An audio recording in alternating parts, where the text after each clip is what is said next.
Noah, what's it like being here for your second season with the Brooklyn Nets? It's exciting, basketball. I get to play basketball for a living, so I'm always excited to be here, and yeah. How much during the offseason, what was the message to the front office, the coaching staff to you? Was it get strong or keep working on different aspects of your game? What was kind of the message from A little bit of everything. We got to get stronger. We got to get better in a lot of aspects. And, just, doing it and, being encouraging about it, being there, supporting it, seeing the growth that I am having and acknowledging it, and then, pushing me to do more. You were electric when you got into games last season. What were you most pleased with coming out of your rookie year? So I think I developed the patience early in the season. Obviously, everybody wants to get drafted and play right away. Just unrealistic. It's not going to happen for everybody. So I spent a lot of time in the G League. After leaving the G League, I came up for like a game, maybe two. I went back, and this time I think I was really locked in on doing things that would be translatable when I did get back to the main team. And then I feel like when I got back, I did exactly that. And so I was very pleased with my efforts there. I was going to say, because I thought when you did play, it seemed like you knew exactly what you were doing out there and what was required of you. So what was going on in the G League? What kind of was their teaching techniques, some of the things that they told you? Because it seemed like it translated for you to the NBA. So we pretty much ran the same systems, but obviously some things were different, but majority of the system the same. And, just knowing how to play basketball and playing the right way and taking what comes with it, not trying to force shots or, anything crazy. Jalen was just talking about how the game was so fast in his rookie season. Yes. The transition from college to the NBA. What was your transition like coming from Alabama to here? Very similar. The game's fast. And, at Bama, all they preach is, we got the NBA system. We play the fastest. And it's most similar, but when you get to the league, it's a totally different ballgame. Everything's so fast. Like, everybody knows what they're doing before they do it damn near. And it's like, it's fast.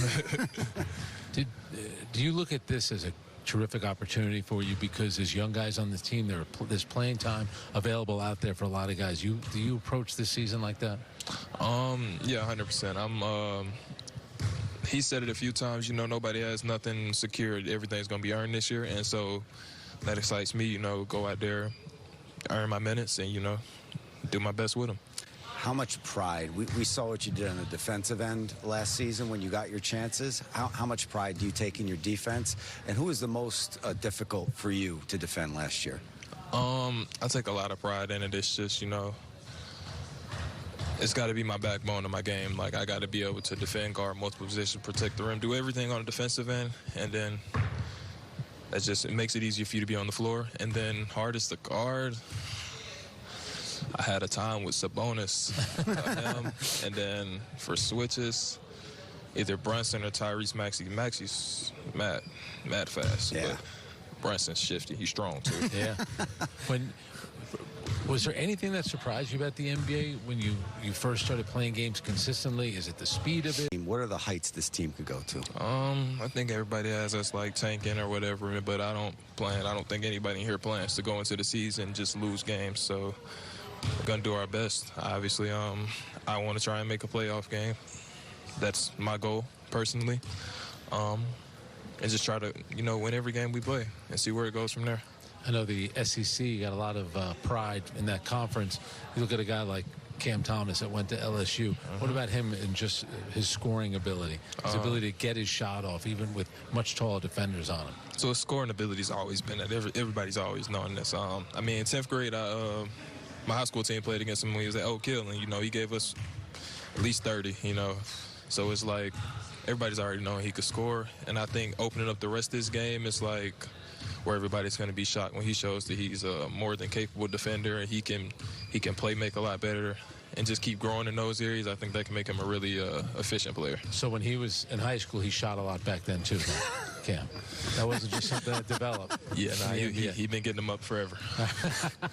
How about Nick Claxton, getting Nick back in the fold and what he meant and what he has meant to you so far? So Clax, my vet, obviously, he's been there a lot.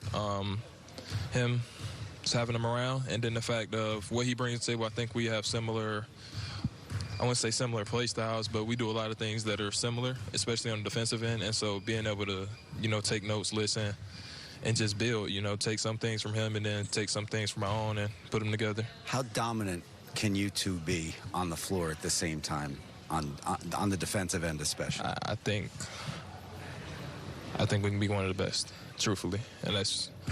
You know, I don't usually say things like that, but I done seen, and obviously limited reps, I think if we do what we're supposed to, we can be really good defensively.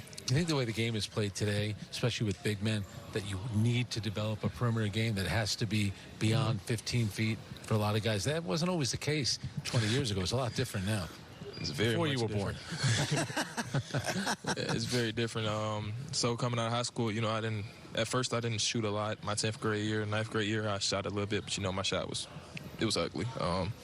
By my 11th grade year, me and one of my assistant coaches at Dorman, Coach Rich, we had started working on my shot a lot, you know, just adjusting it from the left side of my body, getting it to the shot pocket to the right side, things like that. And, you know, I felt that was important, especially for me to be able to show that I can guard multiple positions. By the time I got to college, I was going to have to be able to shoot the ball. And so there we go. All right, Noah, thank you for the time. We appreciate it. Best of luck to you this season. That's Noah Clowney. We're going to be right back here on Yes and the Yes app right after this.